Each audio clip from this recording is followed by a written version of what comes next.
we just navigated through a really fascinating set of talks. Each of them went by very, very quickly. If I had my druthers, I would have sat each of them down. I would have a half an hour to interrogate each of them on their topics. So there's so much to talk about. This time we have an hour and a half, but we only have three speakers. So we will give them something like 17 minutes. But I will be strict, and my style is when you're getting close to 17, I'll start standing up, and it means that you're in trouble. But then we will have discussion after that, and we're open game for discussing also some of the issues that came up in the morning and following them out, and then continuing on with many others. So this time we are, like it or not, we are thick in the intersection of religion and politics with the Ganden Podrang government of the Central Tibetan government. And we will start with Professor Martin Mills, a longtime Tibetological colleague of mine, who's even written on many of the same topics as me, such as the supine demoness and other such things, which is also about religion and politics even then, from University of Aberdeen. And his talk is entitled "The Ganden Podrang, Sovereignty and Succession Under the Dalai Lamas." Yeah, I am, as many of you know, by trade an anthropologist. Since we're going interdisciplinary, however, at one point I was in the Department of African and Asian Studies. After that, I ran a religious studies department for 10 years, whereupon I taught for 4 years in the politics and IR department before returning to my alma mater of anthropology, I suppose.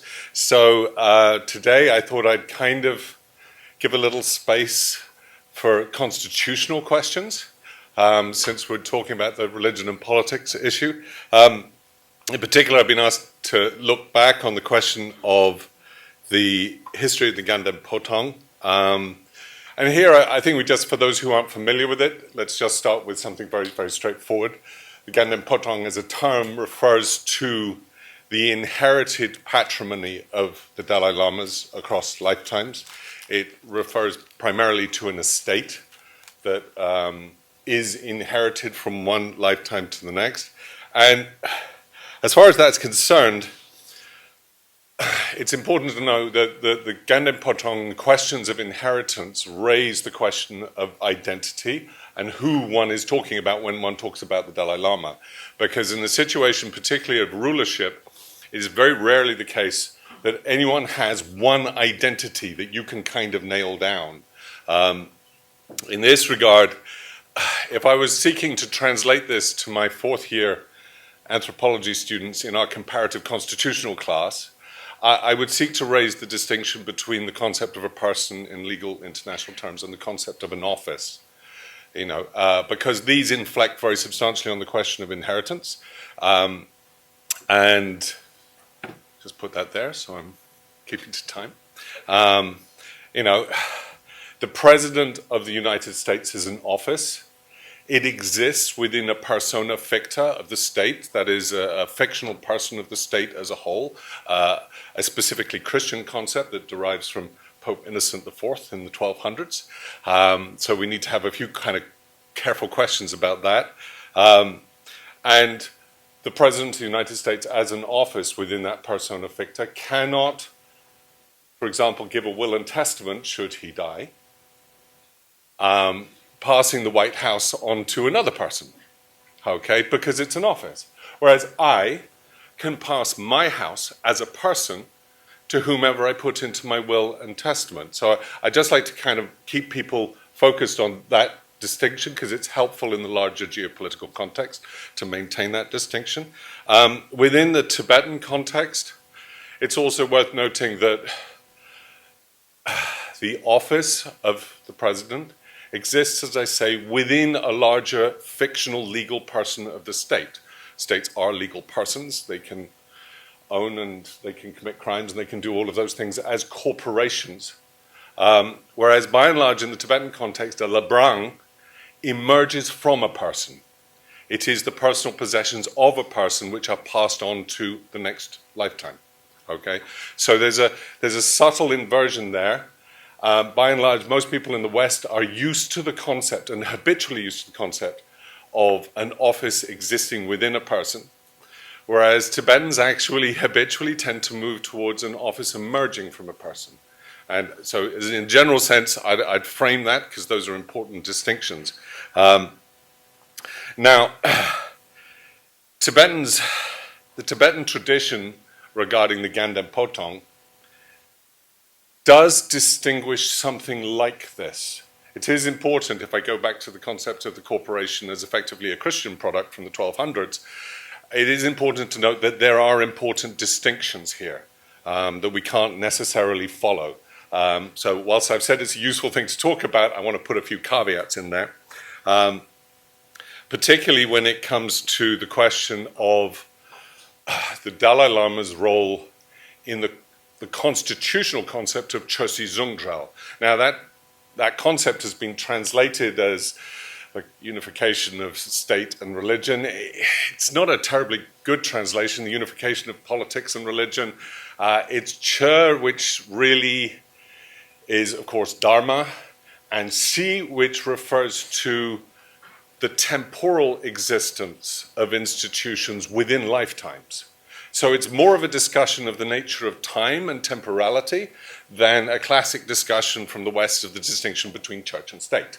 Okay?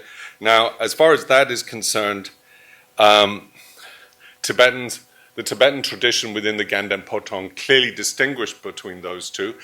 And while it talked about Chosi Zungdrel, an idea which did indeed emerge in its earliest forms in texts like the Kacham Kakolmar and the Mani Kabum, the idea was seen as unifying but nonetheless separate. Okay, so the Zungdrel, combining those two, spoke of them as being in some sense conceptually separate, and we can certainly see that in the case of the Dalai Lamas. The Dalai Lamas had two enthronements. There was a Che enthronement and a Si enthronement. There was we could call it a religious enthronement, which really was very early on in the lifetime of the Dalai Lama, in which they were offered all of the offerings that go with a religious teacher, a Dharma teacher, a guru.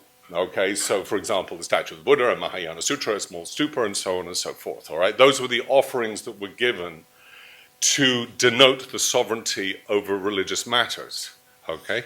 By contrast, later, usually once the Dalai Lama had achieved their majority, they were given a political enthronement, in which, interestingly, now it's really hard to find really nailed down kind of evidence as to precisely what is going on here. And this is an area where I'm still hunting through the text kind of thing. So if anyone's got any hand they can give me on that one, please do. That would be lovely. But generally speaking, it's those offerings of a guru plus those offerings of a chakravartin. Okay, so for example, the wheel of law, relating to that question of the capacity to create law of a chakravartin, of a world-conquering king, plus many people say, but I have yet to find it written down, the clothes of Songtsen Gampo, the first Tsinpo that founded Lhasa, that built the Tsuklakang. So in this sense, we have two things. The first is we have a distinction between the political enthronement and the religious enthronement, but that political enthronement, as much as you could call it that kingly royal enthronement, nonetheless contains within its heart the religious enthronement.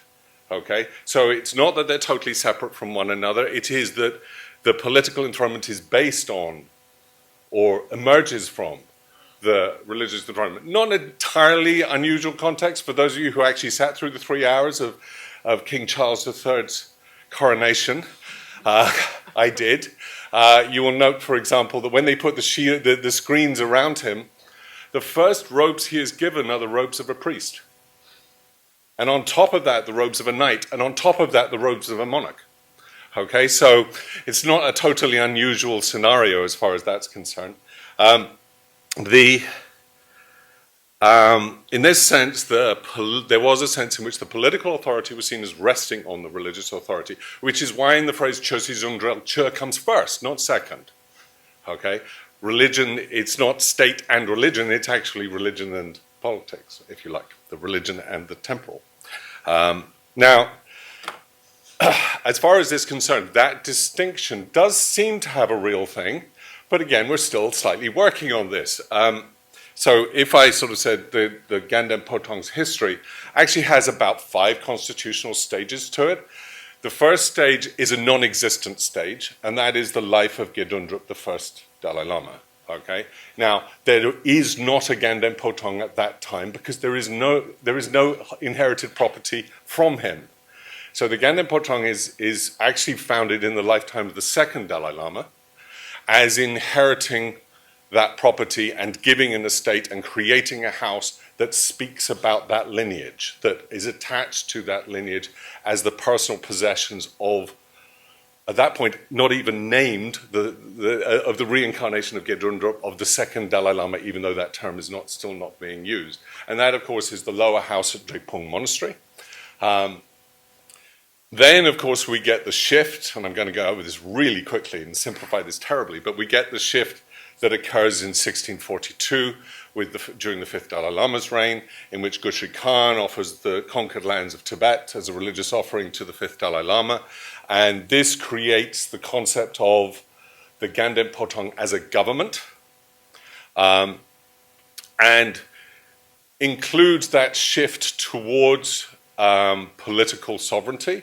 A political sovereignty which actually has to be negotiated. There's some great work by, for example, Yumika Ishihama and so forth, that has spoken to this question and looked at it as they had to renegotiate and re-theorize what all of this meant during that lifetime, and it changes and shifts all that time. Now, what's interesting, of course, is the Ganden Podrang as a government continues until effectively 1959 as a constitutional object. During that time, the Ganden Podrang is focused on the Potala Palace. Okay, the Ganden Podrang has been moved from Drepung to the Potala Palace for reasons which are quite complex and highly contested as to why precisely that occurred. But also, interestingly, during that time, other palaces are, of course, built. And in particular, here we bring in the Norbalinka. Now, what's interesting about this is hunting around how little we know about the Norbalinka. The Norbalinka is not one summer palace. It is multiple summer palaces which are largely built once the Dalai Lama achieves their political enthronement. So many Dalai Lamas did not reach the age of a political enthronement. But once they did, there is the building of a palace. And that palace had legal and constitutional powers. It could, for example, distribute coins, for example. That was particularly under the 8th Dalai Lama. So we have, the Norbalinka itself is quite a complex object with multiple palaces in it. Some of them quite small and modest, some of them very large, such as the 14th. But each of them appears to exist as a political enthronement and a political object that is separate from one another. So the question of who the Dalai Lama is a question of, are you asking whether the Dalai Lama is from a religious continuity from lifetime to lifetime, a karmic continuum that continues over that period of time, or separate aristocratic rulers? And there are a number of debates, for example, that occur over things like the Monlam Chenmo, in which the question of which authority the Dalai Lama is speaking with is to be evoked in a legal dispute. And we know this, we all know this. I'm a professor in the University of Aberdeen, but on my Twitter site I have to say personal views only. I am not speaking as the University of Aberdeen. I'm speaking in my own personal capacity. And the question of what hat you're wearing is important there. So when we say what is being inherited and who is in charge of that inheritance, the fact of the Dalai Lama's resignation in 2011 is of the absolutely vital question. When he sits there and says, I'm just going to go back to being a standard Labrang, which is to all intents and purposes the same as that of the 2nd, 3rd, and 4th Dalai Lamas, he's saying something of substantial constitutional significance. But I still need to go back to the point, and I've completely lost track of how much time I have left, but we'll... Still have time. You can go pretty much to right before 12. To right before 12, that's all 6 minutes. Okay, I'll see what I can do. Depends what right means. Yeah, but nonetheless, I want to reiterate this point about the continuity of the concept of the person. Now, in the Western concept, the concept of a person, of a natural person, as it were, itself is quite a complex historical cultural product. We create natural persons, for example, in the West, in comparison with corporations. Okay, and again, I go back to the idea that the corporation was a Christian concept. It originally emerged out of the idea of a corpus Christi when handling whether or not Franciscan monks could own things. So it's really quite specific.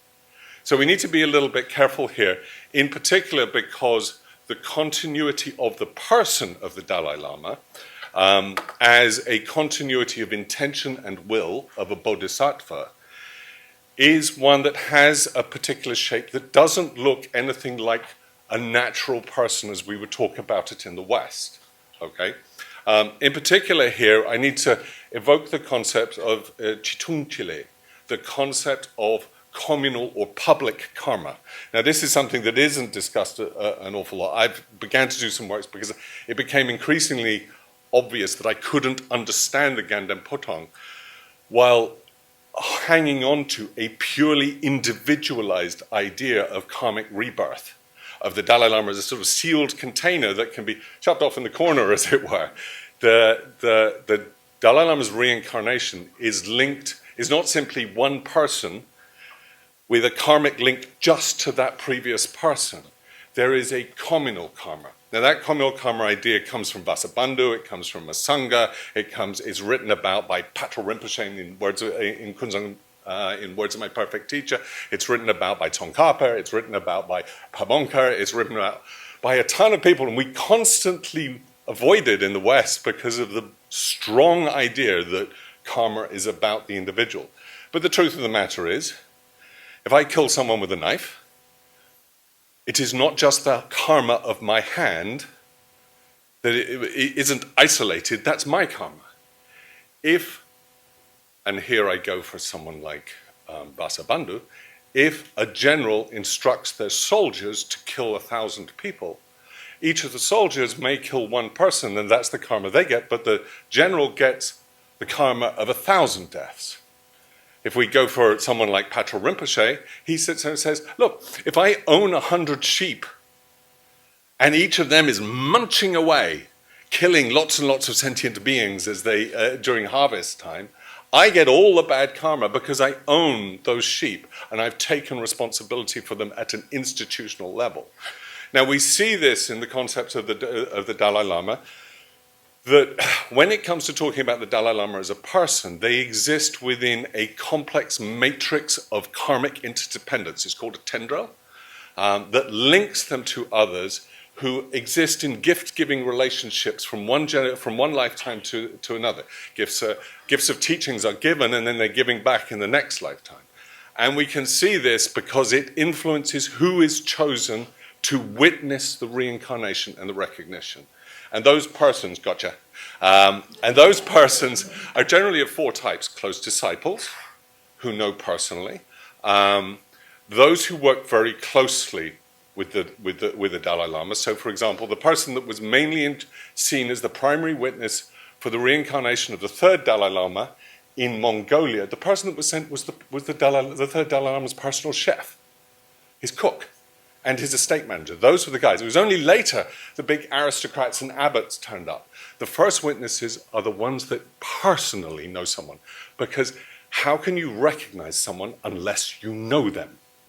So those close karmic connections were vital, and that existed not just in terms of persons and disciples, so the Panchen Lama, for example, but in terms of gods, like the like Podrang Lama, like Pehar, who in previous lifetimes had pledged their friendship and protection to the first and the second and the fifth Dalai Lama. And therefore, those are friends who can recognize. So in this sense, just to round up, in this sense, I guess I'm gonna take a stop there historically and look forward. It's important to note that when such time has passed, and let us hope that is many decades into the future, when His Holiness passes away, two processes are going to happen. The first is the Tibetans, those who are Tibetan Buddhists, will await the return of the person of the 14th Dalai Lama. The Chinese state, by contrast, will seek to install the office of the Dalai Lama. And those are two separate things. And the Chinese state has been very clear about this, that its position in things like the MMR, Order Number 5, is that the Dalai Lama exists as an office within the state. And that goes back all the way to the Golden Urn. Anyone who's interested in that should read Max Oitman's work, for example, on forging in which he notes that the Golden Urn wasn't a religious event. It was an anti-corruption bureaucratic measure that was used widely across Chinese Qing state imperial regions to ensure that people couldn't get the favored provinces that would give them a ton of money. Instead, they'd have a lottery as to which one you got. So even that was not a religious event, it was a bureaucratic event to install an officer. So going forward, we'll really be looking at two quite separate things, which only share, in essence, a name, Dalai Lama. And I'll leave it there. Thank you so much. I'm not convinced that those are two separate things, but I'm one of those who resists dualism just in general. I also just want to take the opportunity as chair just to make one small point, which is to add into all this.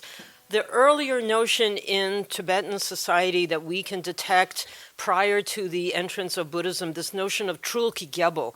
So even before Buddhism came to Tibet, there was this idea that the kings were some sort of embodiment or emanation of deities in the ancient pre-Buddhist Tibetan kind of mentality. So that kind of idea is not even entirely to be attributed to Buddhism, but it's actually functioning in a very complicated way. They're not bodhisattvas, they're not Buddhas, they're mountain deities or deities that are up in heaven. So I just wanted to throw that in there. And having said my little piece, we will now turn to our second speaker, Cameron Warner, who has become a Tibetological colleague of mine, but was originally a student of mine. He got his PhD here at Harvard, working on the Joje statue in the Lhasa Jokan. And from Aarhus University, we're delighted to have him speak about the regents of Tibet, the men tasked with the finding of the Dalai Lama. And you have to about 3 minutes after 12:15. So before it reaches the 4, but after it goes by the 3. I want to begin by saying it's an honor and privilege to be back in a Harvard classroom. As I've said to some of you, my wife's family lives in Watertown, so I find myself often here at the holidays when there's nothing happening on campus and nobody around to talk to. With that said, it's actually really intimidating to be sitting in a panel with my former professor. I feel as if a grade might be coming at the end of my talk, and I'm hoping you'll go gentle with me. So before I begin talking about Tibet's regions specifically, I wanted to say a little bit about how it is I became attached to this particular overall idea of talking about the Dalai Lama's lineage and his succession. Working as both a historian and anthropologist, back in 2016, 2017, and 18, I was doing a completely different project that took me frequently to Dharamsala, where I was doing field work.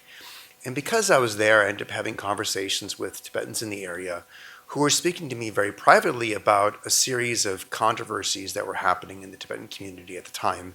We don't have to repeat them. But because of the nature of those events, those particular people were saying to me that they had some fear and anxiety about the future of the Dalai Lama's lineage and about leadership in the Tibetan community, generally speaking. And this was a very taboo subject, so it was something that was very difficult to discuss, but they were talking to me about it.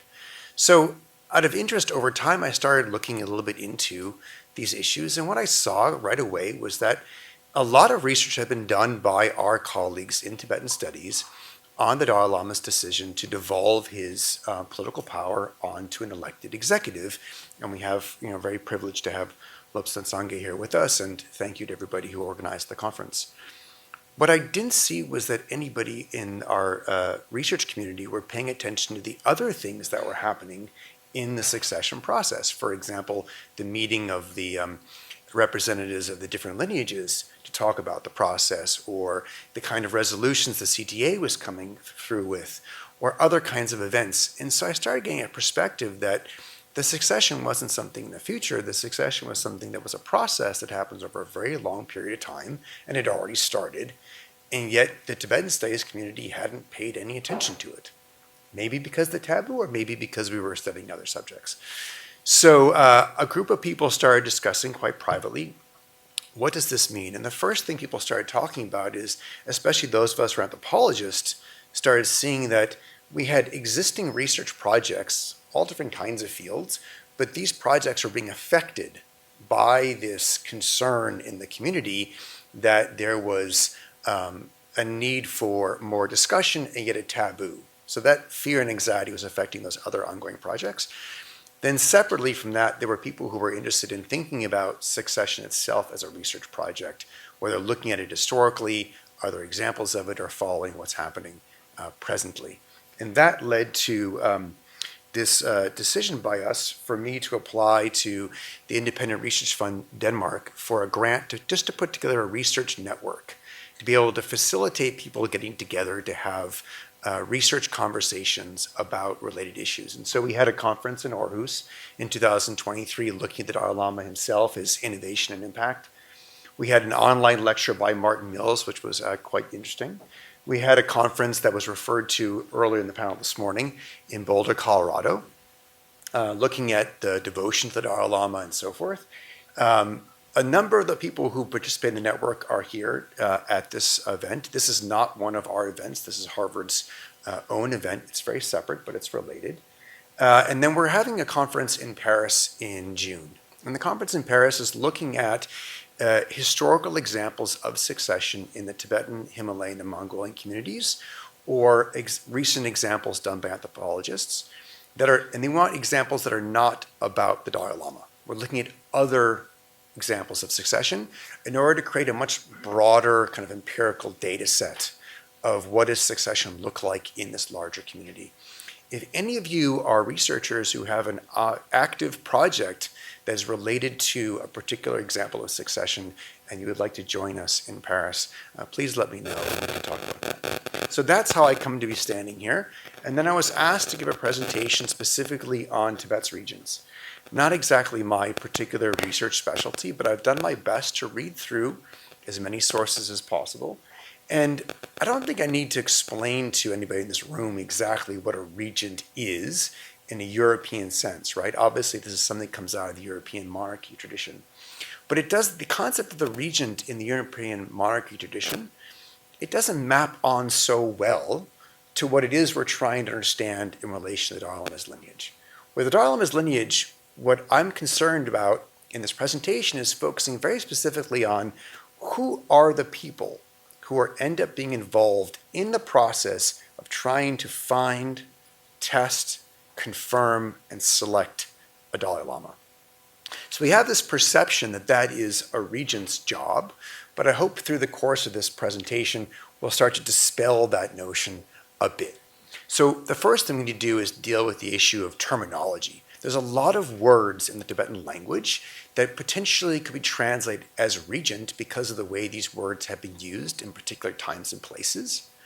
But there's not much stability whatsoever in their usage. So for example, if we go back to the dynasties in Tibet before the fifth Dalai Lama, or before the Dalai Lamas themselves really, you have the Pamodrupa, Rinpoche, and Tsongpa dynasties.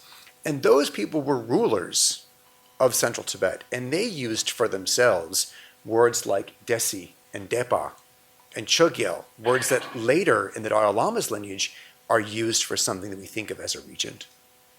Then you see during the period of the fifth Dalai Lama that there are words like Chaksa Chempo for his treasurer, or you have words like Sikyong and Gyatso being used. Now, some historians look at the word Jalsap in particular, and they think this is a word that denotes a person who had a reduced political power. They were a weak political figure. Another interpretation of this historically is that a Jalsap is somebody who is appointed to serve in between Dalai Lamas during an interregnum period and to carry on the office in between the Dalai Lamas. That becomes more common towards the end of the Dalai Lama's lineage. So I think it's very possible that if the future incarnation of the Ganden Podrang, if the Dalai Lama decides to appoint someone to be in charge of the reincarnation process, it's possible this could be the title for that person. One of the things that a lot of the historians of the Regency have looked at is what are the different periods and how has the Regency evolved over time in the Tibetan community. And for most of well, maybe all of the historians who've looked at regions, their main question has been how much political power did a Tibetan region have? How much power did they have in relation to the Dalai Lama? How much power did they have in relation to the Emperor of China? That's not the concern of my presentation for you today. My concern is focusing on the people who were involved in the process of having to select a new Dalai Lama. And when we look at it from that point of view, I see 4 different periods of the Regency where we can see the office of the Regency evolving over time. You have a period before the 5th Dalai Lama where there wasn't really anyone who was like a regent. Then you have the 17th century period in which the regents are primarily people who are chosen at a hereditary status. Then you have the era of the so-called Qing-dominated regions, and I'll explain what that means in a minute. And then in the 20th century, you have more independent regions. If His Holiness the Dalai Lama, at the end of his life, which I agree, I hope it happens very long into the future, if he is to appoint someone to be in charge of looking for a search for a Yangtze, that person will not have political power, unlike the previous regents. And therefore, I would say we've entered in a new 5th period of the Tibetan Regency. So if we go back to looking at the 1st, 2nd, 3rd, and 4th Dalai Lamas, what we see is the Dalai Lamas are chosen by people who are royalty. They look into families that are nearby and that support the royalty, or in the case of the 4th Dalai Lama, they choose somebody from within the royal family itself. When we look at the overall at the historical sources, there are some evidence there of the role of non-human beings in the selection process, but this is relatively de-emphasized in relation to the importance of royalty as being the key factor going on in that period. If we move on to the period of the 5th Dalai Lama, we see that the ruler of Tibet at the time, Tsongpa Desi, there we see the word Desi again, but not meaning regent, it means the ruler. He actually tried to block the 4th Panchen Lama from searching for and enthroning the 5th Dalai Lama. This is the first time we see the Panchen Lama being involved in something like the selection of Dalai Lamas. This is the only instance in which the Panchen Lama himself is somebody who is actually searching for Dalai Lamas. That's not the case going forward. These regents were mostly secular officials, but they would shave their heads and wear robes so as to look like monks. And that created a lot of misconceptions and problems as there were some sexual scandals among those regents. There was a strong principle of consanguine kinship among those regents. So for example, the most famous of them, Sangye Gyatso, he was the nephew of a previous regent. Now, when the 5th Dalai Lama is coming to the end of his life, he appoints Sangye Gyatso to be his regent. And he does this in a very clear fashion. It is his choice, no one else's choice, that Sangye Gyatso is going to take on his powers. This has been studied extensively by Tibetologists. He has a decree made in this regard, and that decree is painted on the wall of the Potala Palace. That puts Sangye Gyatso in a position in which he's really solely responsible for finding the next Dalai Lama. He does so in the form of Sangye Gyatso, but as most people in this room are already aware of, Sangye Gyatso has many problems as Dalai Lama, and eventually is taken off the throne and then shortly dies. The Mongolian ruler at the time, Lazan Khan in Lhasa, he then brings forward another person, Pekar Tsempa, and he's enthroned with the regnal name Yeshe Gyatso. Now I bring this up because he's often never mentioned, or not mentioned in the list of the Dalai Lamas, and yet he did sit on the throne for a 10-year period. He is a significant historical figure. I also bring him up because, as opposed to focusing on the question, as historians usually do, was he the illegitimate son of Lazan Khan, I would like to point out that the fifth Panchen Lama and the Emperor Kangxi both supported him on the throne for a period of time. While Yeshe Gyatso is sitting on the throne, in Kham, with no search parties, non-human beings begin to identify a seventh Dalai Lama as a reincarnation, not obviously of Yeshe Gyatso, who's sitting on the throne, but of Dzangyan Gyatso. So there are omens, there's a local monk who becomes possessed by a local deity, and eventually rumors start spreading. Dzangyan Gyatso, the first of the six Dalai Lamas, has been reborn in Kham. Lazan Khan sends his Tibetan military commander, Norbu Ngudrup, out there, basically to detain him or kill him, but Norbu Ngudrup decides instead to help the seventh Dalai Lama's father hide the new seventh Dalai Lama. So he goes against his commander's wishes, in a sense. So his father protects him. Later, he's brought to Lhasa, and Yeshe Gyatso is taken off the throne. Kangxi switches his allegiance, and Kelsang Gyatso becomes the seventh Dalai Lama. Fortunately, as we talked about with aristocracy and whether or not this is a monarch or not, and how this relates to politics and so forth, the seventh Dalai Lama's father starts interfering in Tibetan political affairs, and the seventh Dalai Lama is sent to Kham in exile. If we move on to the eighth Dalai Lama, what's important here is Kangxi, the emperor, he interferes in local Tibetan politics. He changes how the government works. That affects the process for selecting Dalai Lamas. In particular, the Kashak, the new cabinet, appoints Dema Rinpoche to choose or be in charge of the process for finding the eighth Dalai Lama. The sixth Dalai Lama is still involved. He bestows the name and recommends the tutor.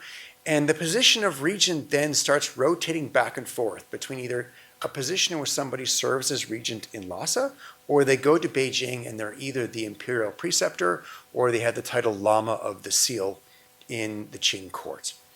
So my point in bringing this out is throughout this period for most of the Dalai Lamas, I'll conclude, in this period, what you see is this question of whether or not the Qing court dominates these regions.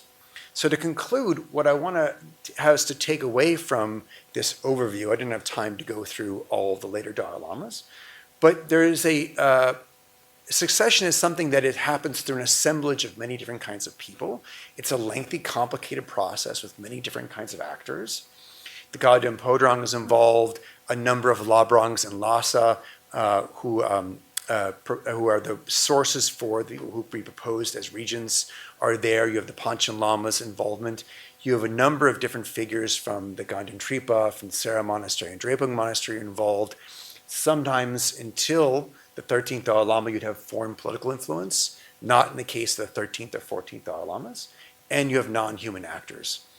It's a long process to produce the Dalai Lama, beginning with instructions, signs, and visions, the finding of candidates. Sometimes there's only a single candidate. In the case of the 13th Dalai Lama, it was so clearly him, he was the only candidate. Then you have testing and confirmation. Sometimes the Dalai Lamas failed their tests spectacularly, but people around them were still convinced they were the Dalai Lama, so that's not required either. There's enthronement, the tonsure ceremony, the hair is cut, the name giving, the novice vows, the beginning of the education, later the full vows, and then only in the case of the 13th and 14th Dalai Lamas is there the Geshe Larampa degree. The point of this being is not only is it a long process that involves many different kinds of actors, it's never been done the same way twice. This is not a tradition. This is a list of customs available to the Tibetan community to produce a Dalai Lama. But it's not something that has to be followed exactly this way every single time, because it never has been. Thank you very much. Thank you for such a detailed and precise presentation. And I think both of the two presentations so far have shown us how profoundly complex and negotiated, and this whole process is, which doesn't make our task easy, but at least it puts on the table the problem that we're dealing with. So I'm very happy now to introduce Hon-Shiang Lao from City University of Hong Kong, who is going to talk to us about the very famous golden urn, which is another piece, a very major piece of the puzzle. Well, thank you very much for allowing me to make this presentation. The material that I am going to present comes from a chapter of my Chinese book, which is 西藏自古以来就不是中国的一部分. In English translation, that would be Tibet was never part of China since antiquity. The book in 830 pages of Chinese text can be freeloaded from the website given on the screen. Abstract of my paper. The PRC, the People's Republic of China, claims that the Qing Empire controlled the search, identification, and education of a reincarnated Dalai Lama, and this reflects Qing Empire's sovereignty over Tibet. My paper examines numerous direct quotes from China's primary source official records on the identification of a new Dalai Lama. They clearly prove just the opposite, and that is the Qing Empire had no genuine control over the search, identification, education of a new Dalai Lama, which in turn contributes to proving that the Qing Empire never had sovereignty over Tibet. The main legal justification used by PRC is the Qing legal document, supposedly, which is the 29th article of the imperially approved regulations for the aftermath of Tibet. Actually, in another chapter of my book, I proved that this is a fabricated document. Okay, it's just a fake document invented by the PRC. But at this stage, we are not going to take that position yet. We are going to assume that this document, as claimed by the PRC, is authoritative. So let's look at in detail the text or the legal specifications of what the Qing Empire wanted in terms of how they participate in the selection of the new Dalai Lama. So I'm going to go through the text carefully, and we will try to absorb as much as possible before we go back and look at the analysis of it. Article 1. For the purpose of promoting the yellow religion, the Grand Emperor, which is Qianlong, awarded a golden urn. Remember, this is a Chinese legal document, supposedly. In future, for identifying the reincarnated intelligent child, Ling Tong, the priests representing the four great oracle guardian deities, 四大护法神, shall be invited to select several 若干名 miraculously intelligent 灵异 children. The name of each intelligent child shall be written on a slip, and all slips should be inserted into the golden urn. The various hututus and the amban shall gather in front of the Shakyamuni statue at Jokang Temple, and they will jointly draw the identifying name slip. If the four oracle priests have found only one lone child candidate, this part is actually very interesting and very important, then the name slip of this child shall be inserted into the urn with a second slip bearing no name. In other words, the emperor foresaw that there will be resistance, and they are trying to tell the Tibetans, don't make tricks, okay? I mean, if you claim that there's only one, you still cannot just appoint that one person. You have to then compete with this second slip bearing no name. If the name list slip is drawn, then the lone child candidate shall not be recognized as the reincarnated child, and there shall be a new search for other candidates. Now, I claim that that requirement or edict or demand or whatever you call it from Emperor Qianlong actually proves that the Qing Empire had very little real power in Tibet. Over here in this slide and in the next few slides, I'm going to list the hypothetical, I want to stress, okay, the hypothetical arrangement that the Qing Empire might have with Tibet, and they are listed in the order of decreasing power of the Qing Empire over Tibet.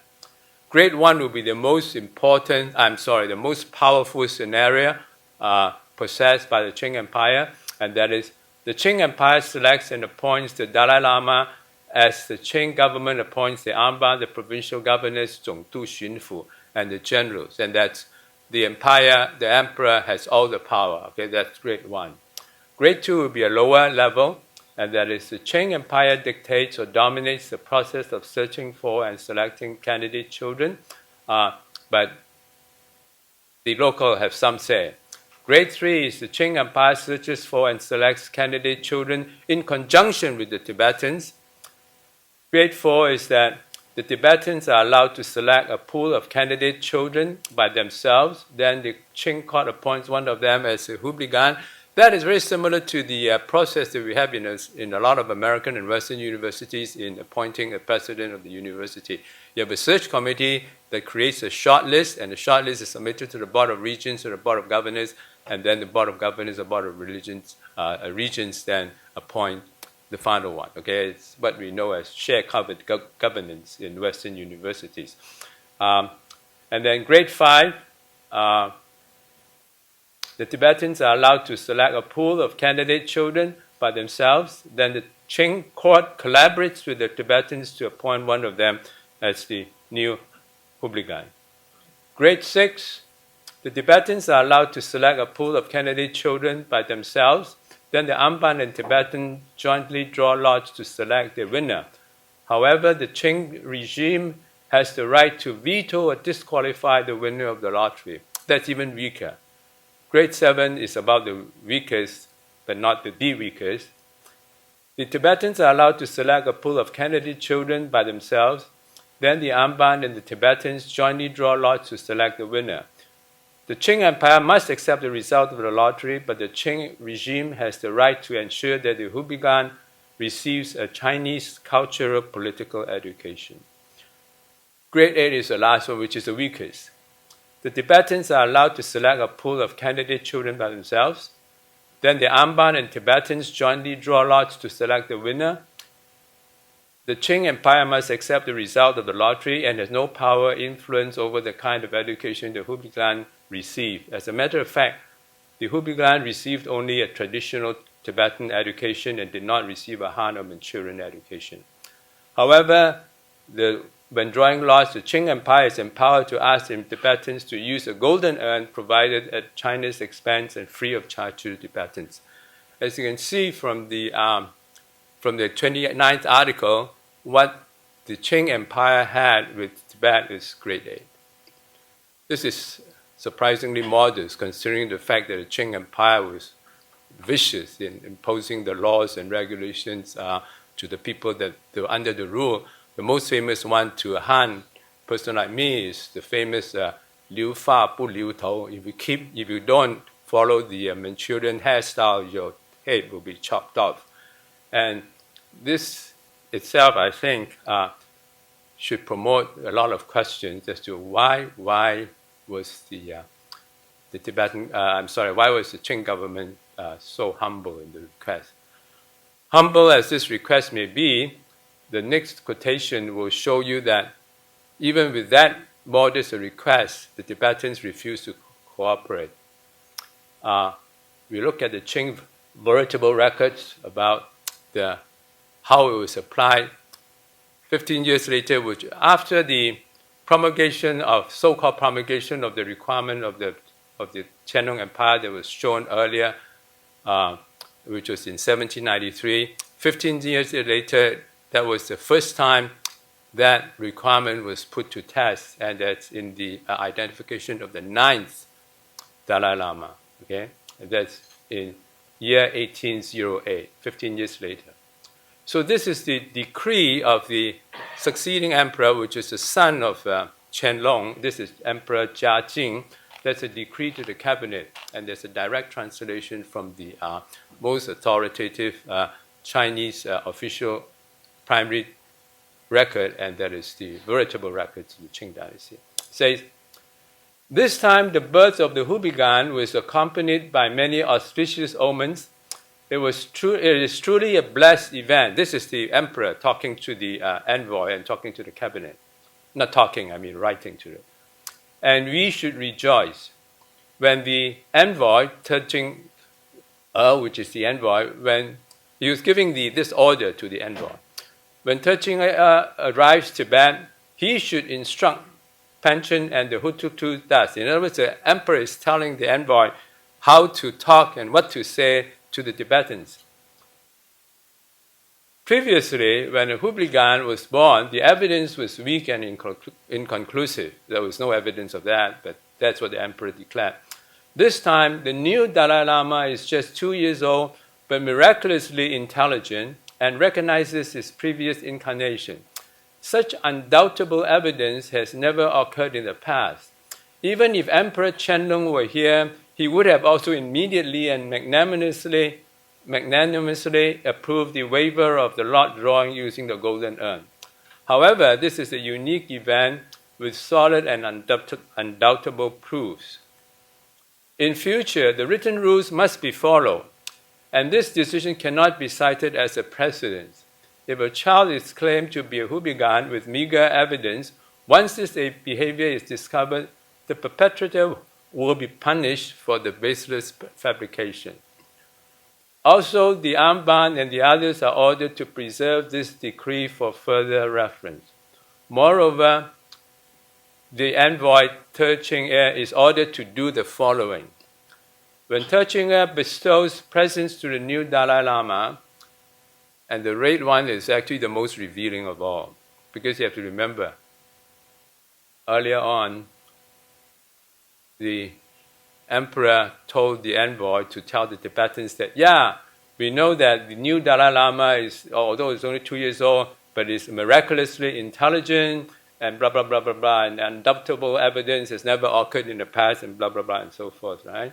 But right now, actually the emperor is telling the envoys that when you get to Tibet, he should order the interpreter. Remember, the Qing Empire was never able to impose official language in Tibet, so they don't talk the same language.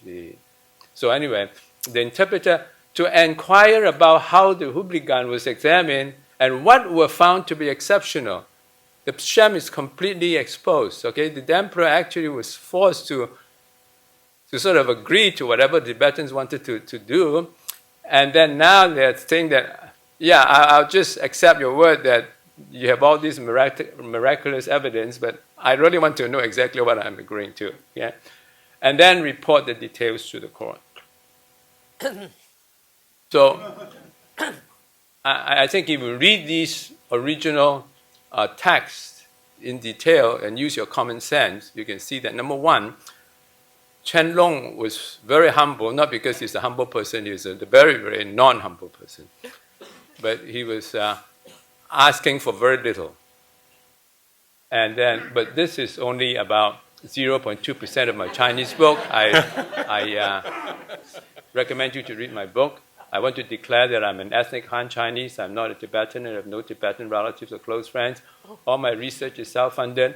I have not received any income compensation or reimbursement from anybody from my Tibet-related activities. I pay for all my related air travel and hotel expenses for my Tibet-related activities. I now live in California, USA, not in Hong Kong. If I were living in Hong Kong, I would not have dared to make this presentation. Thank you very much. Thank you so much. So we've really gotten into the weeds now of the details. But I also encourage, if people want to bring up larger questions, they're free to do so also. We have a little over half an hour to talk, and I see a hand already. Yes, sir? My name is Champa. I'm an MIT undergrad in physics. You're a what? MIT undergrad in physics at MIT. Yeah. My question largely is about the lack of false positives in the selection of Dalai Lamas. Like, it seems to me of fascination that, like, as Professor Warner mentioned, like, you have a numerous like checklist that the search party may or may not follow. It's up to them, and every time they select a Dalai Lama, it's like, oh yeah, we got the right one. And like at no point after, to my knowledge, they think like, oh, maybe we did get the wrong one. Maybe we need to do it again. So because it carries like if you selected the wrong Dalai Lama, it has cascades down to the next Dalai Lama, right? Because as mentioned earlier, like each Dalai Lama says like, oh, look for that place, I might be there, and like if you got the wrong Dalai Lama, the next Dalai Lama might be wrong as well. So I don't know if the literature deals with the possibility of like false positives or like. The literature does actually deal with the possibility of false positives. At the time that Sangyen Gyatso, the sixth Dalai Lama, was deposed, it was clear that people in Lhasa at the time were quite upset, and there was a presumption that perhaps he was not the true reincarnation of the fifth Dalai Lama. So that would be your false positive. The process didn't work. And that led the question of, if Lhasa Kang appoints someone, is this person the true reincarnation of Dalai Lama? Or in the case of when Kelsang Gyatso comes up, is he the seventh Dalai Lama, or is he actually also the true sixth Dalai Lama? We don't think of that a lot now, because over time, the Tibetan community really kind of fell in love with Sangyen Gyatso, because this idea that there doesn't have to be one particular template for what makes for a Dalai Lama. And in fact, actually his unique biography and contribution to Tibetan culture becomes very valued by a wide popular culture kind of way, so that he ends up being embraced. You can see this in a couple of other figures, for example. So there's a perception that the 8th to 12th Dalai Lamas were never enthroned for political power. And actually, you look at them, many of them were, but very briefly, right before they passed away. In the case of some of them, like the 8th Dalai Lama, it was thought that he was a very poor political leader. A lot of the blame for the Gurkhas invading Tibet, not for invading it, but the lack of the Tibetan response, a thorough response to deal with the issue, their need to rely upon the Qing to help them, was because the perception was the 8th Dalai Lama was a very bad political. Particularly, he's blamed for being really indecisive and not very strong. And so they need to not only have the Qing army come, but they need to bring back the regent who was in Beijing to Lhasa and have some of the political power transferred back to him. But so to go to the second point of what you said, just very briefly, it doesn't have a negative effect going forward. There's a way in which some Dalai Lamas were very strong political figures, some Dalai Lamas were very accomplished scholars, some Dalai Lamas were amazing poets.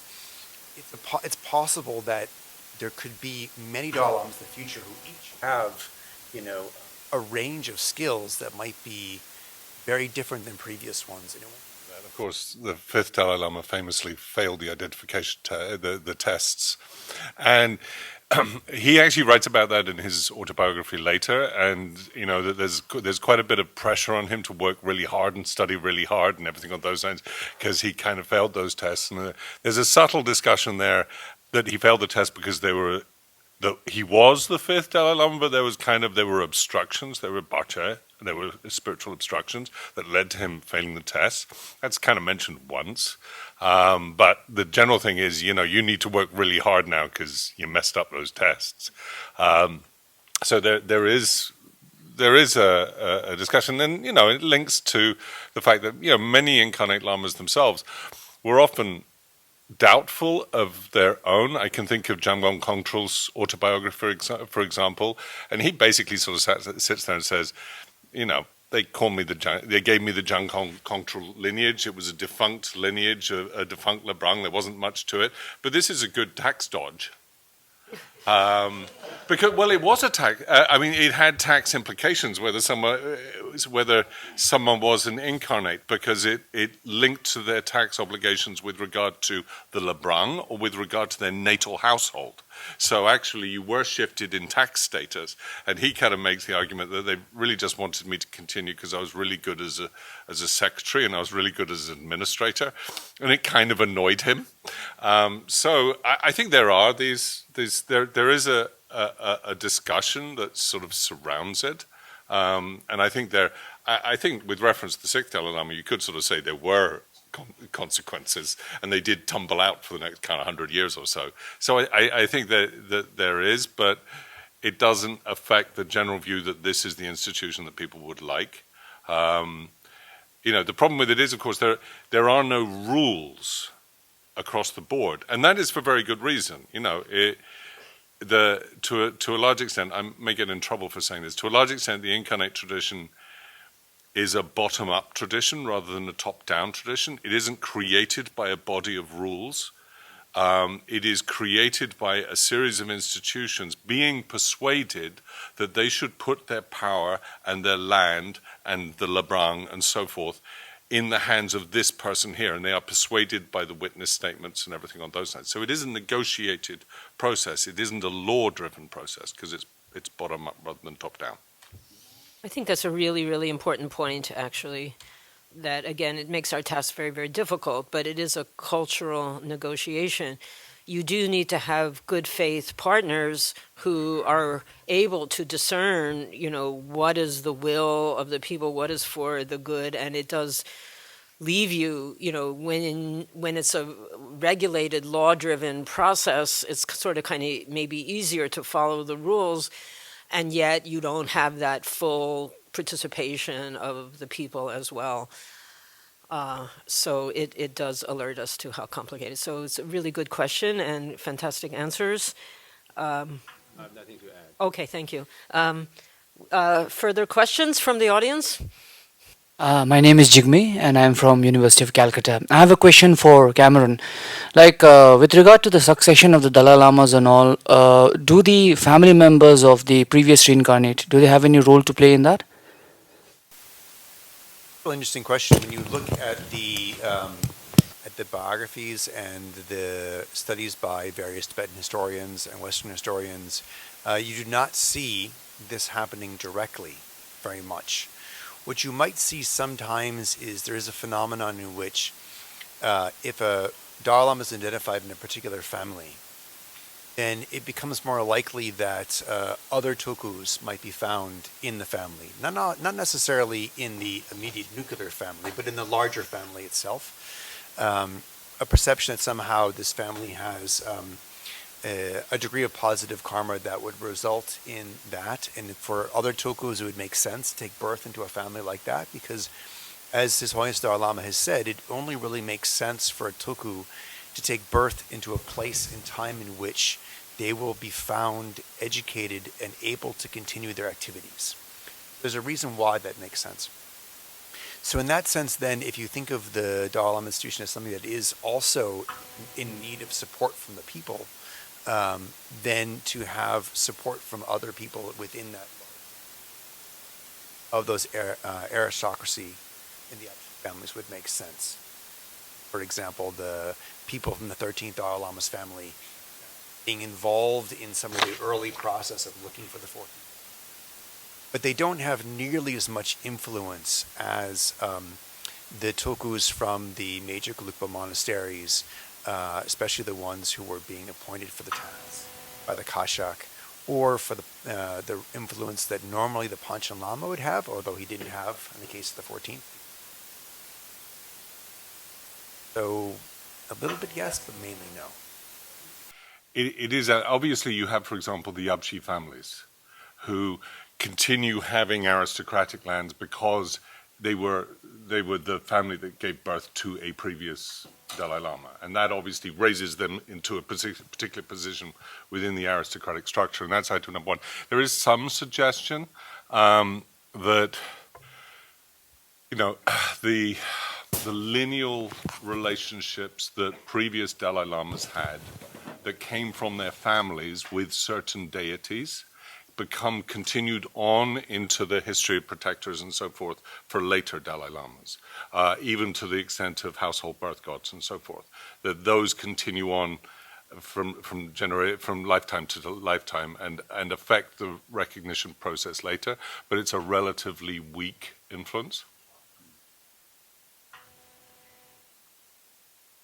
It continues to be so impressive how this kind of impossible project, the more that we think about it, what the Tibetans set out to do or what happened, and I don't know even if it was intentionally created, but this incredibly complex, where they're truly trying to bring together all of these factors, it's kind of amazing that it survived for so long as it did, and still survives to a certain extent now.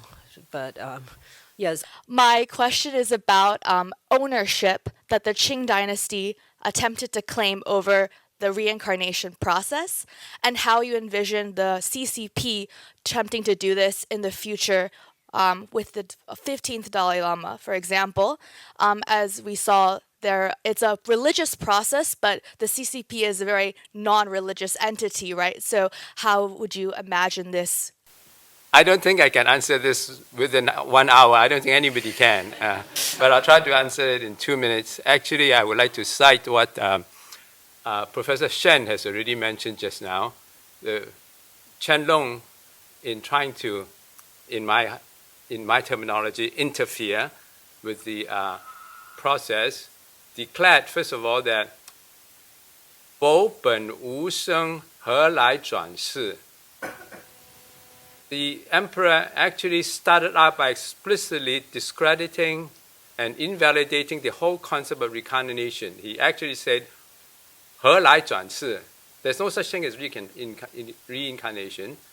But then they want to then do something, which what I showed was a grade 8 participation, okay, giving you a free golden urn so they can draw lots, okay, and so that in future, China can then claim that I have some participation, and you'll be surprised at how much foresight Qianlong has, because now the PRC is doing exactly that. They said, look, we have some power participation because you can give them a golden urn for free, and then you can draw lots, okay? You still don't have any power over the education or the upbringing of the Dalai Lama. The selection of the candidates are clearly stated in that document, which, by the way, I want to stress, is fabricated and faked, okay? But the China government claims that this is authoritative. That document, Article 1, okay, that I have shown, showed very clearly that even the selection of the candidate children, they are rested with the 4 oracle priests, and nobody else has any power. Now, how true is that? That, again, we have to debate it for over an hour. But to give you a very short answer is that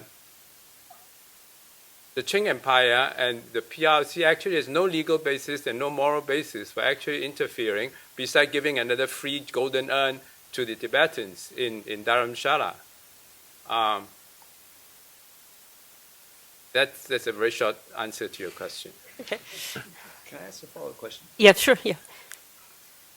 This is a slightly different question, but related, Yeah. and also a little bit related to Nicole's work.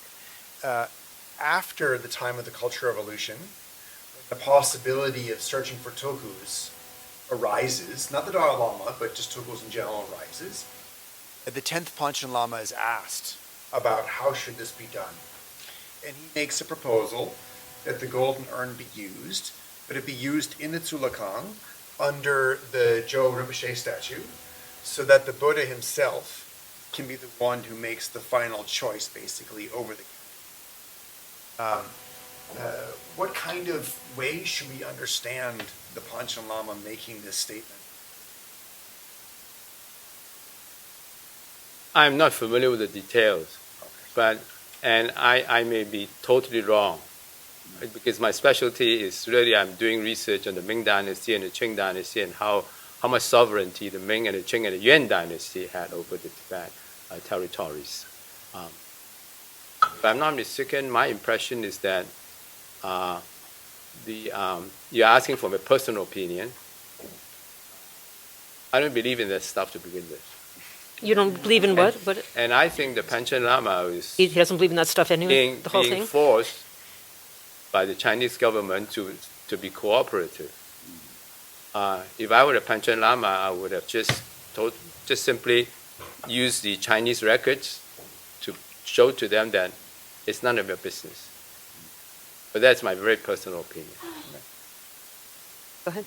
Sorry Yeah. about being blunt. No. I'm not very that's- scholarly in replying to these questions. Okay, one, to begin with, Cameron, thank you very much for that detail, which actually resolved an important point in my head, because I was really interested by that little piece of ritual politics that occurs by saying, why did they think that they had to have it in front of the Jowo statue? Because it changes, really importantly, the ritual meaning of the golden urn by having it there. It changes. Not under an image of Qianlong. Yeah, under the no, Zhou. absolutely, absolutely. Now, to come back to the question, and I think this is vital, one of the major transformations that occurs in Chinese policy with reference to almost everything religious, and this comes back to Nicole's point, is the definition of normal religion. Okay. Now, the definition of normal religion had to be done first before you can do the MMR regulations. Definition of normal religion by the Chinese Communist Party was to state that all normal religion starts with loyalty to the state. Okay, and that is what makes it normal religion. Now, what happens with the Panchen Lama, and wow, he was clever, was that by placing it under the Zhou statue, he's sort of saying, no, it's loyalty to the Buddha. It's not the state, Yeah. So the first thing that has to happen, the first thing that actually had to happen constitutionally was to redefine religion as loyalty to the state in the first place, before you can then claim what everything else within the category of religion is. But so this question of the initial loyalty, literally like, the way all American law starts with pledging allegiance to the flag kind of thing, that places you within that domain. Those oath statements, as wonderfully feudal as they are, but I'm from the UK, so we can't complain. Those are really important initial preconditions for the discussion of any of the sort of the more specific questions of religion. And it's also really fascinating, the role of the non-human actors that we've been talking about. And one thing that we haven't talked about at all is the oracle possession, which is itself an absolutely fascinating phenomenon. So it's not only the kind of mysterious power of a statue or the aura, but actually human beings who go into states of possession. It's just absolutely fascinating. Ongoing tradition, even down to the present, where the current, as far as I know, the current Dalai Lama, at least up to recently, was consulting on almost a daily basis the oracle for advice about what to do. Is really throws a kind of wild card into the whole process. So, any attempt to establish a kind of rational principle is kind of difficult. Yes, did you want to make? Just remember something that might look trivial. Actually, if you look at the original records about, number one, the location of drawing the slip, and also the statue that was used, Qianlong actually suggested using the Buddha statue. But in the later reports of the Amban, of the later execution of the urn drawing, there was never the Buddha statue. It was always the statue of the current emperor or the previous emperor of the Qing Empire. So actually, they don't know what they were doing to begin with. In other words, they actually were doing something that was violating the original edict issued by the Qianlong Empire, Emperor Qianlong. But I'm still impressed with just this idea that where you are, if you're in the presence of a statue, how that changes the mindset of everybody who's there, how that changes the atmosphere, how that changes your belief in what is happening, is, paying attention to these, very human cultural factors, which all of them, so they're negotiating which image should it be, but yeah. One of the things that will have to change in the future is the Dalai Lamas receive their tonsure ceremony, their novice vows, their full vows in front of the Zhou. And it's fairly clearly done because this perception, not just for them, this is true of many of the Tokus in the Lhasa region, and even further, the fourth Dalai Lama wanted to go to Lhasa to have his vows received in front of the Zhou. And it's clear every single time they say it's because then it'll be as if the Buddha himself is ordaining them as a monk. This is something that then has to be somehow, reimagined in the Tibetan context in exile. And I imagine it already has. Well, they can go back to the Zhou in Lhasa. It's not a problem. I don't see why that should be a problem. Okay. Regarding Zhou, we have one. Hero Zhou is in Yes, exactly. Yeah. But it should be possible to go to Lhasa. I don't really see the problem for that, personally. To say something crazy. I actually wanted to return to the issue of that Martin brought up with collective karma, and just this is, I don't know, this it was always burning kind of question in my mind because we do like tend to like when we're talking about religion, right? In the West, we often talk about it as a kind of almost phenomenological experience, right? This kind of very personal, individual, and we can see like in the history of religion how religion has become more of a personal thing, and everyone's okay with that. Like in the classroom, everyone's okay. Yeah, you can have your religion, I'll have my religion, right? And there's this kind of sort of tolerance in this way, right? But when we get to this idea of collective karma, it complicates this a lot. And I kind of wanted to just revisit this concept, but I don't really have a specific question. But I was also thinking about this term and how important it is to think about this institution and of the Dalai Lama, of the regents and their role in this, as well as this kind of documentation of this process.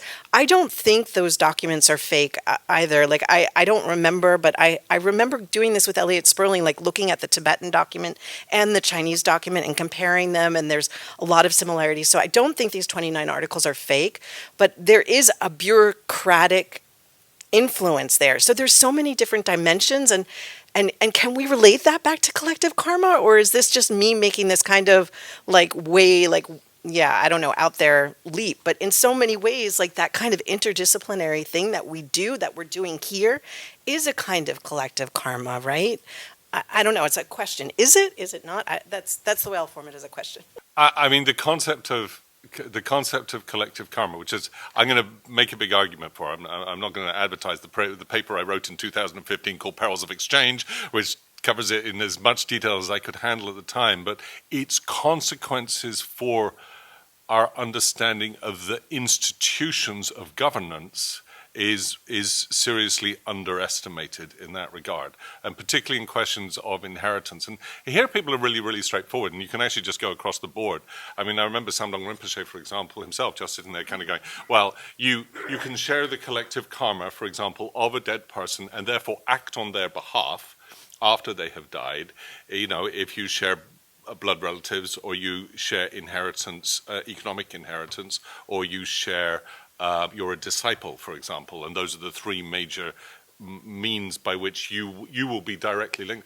But I mean, he, for example, spoke, and at one moment he said, look, all Tibetans in exile share collective karma with Tibetans, all Tibetans inside Tibet, in the way that the mind shares collective karma with the body it inhabits. Tibetans in exile, Tibetans in Tibet are not free, like the body is not free to move around, whereas Tibetans in exile are free, like the mind is capable of moving around either in the Bardo or just by imagining new places. And therefore, it is the responsibility of refugees, because of the freedoms that they have, to act on behalf of the body that is restricted in Tibet. Now, that's a significant political reimagining of the question and shows a substantial thing. But this idea lurks underneath Tibetan political discussions, all the way from, for example, the fifth Dalai Lama's personal involvement, ritual involvement in the wars that preceded 1642, for example. In his secret diary, for example, you know, he is told that the cough that he gets later, you know, is a consequence of that connection. He has to do expiatory rites to overcome that.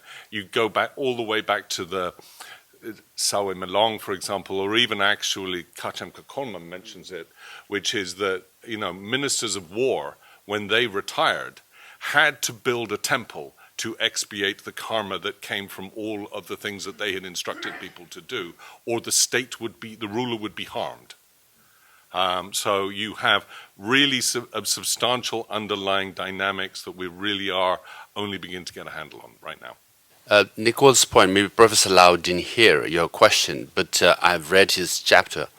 His main argument is that the 29-point ordinance in Chinese original language does not exist anywhere, and based on its archival research on all the Qing records, 29-point ordinance does not show up in any of the archival sources of Qing era. Now, some research has been done.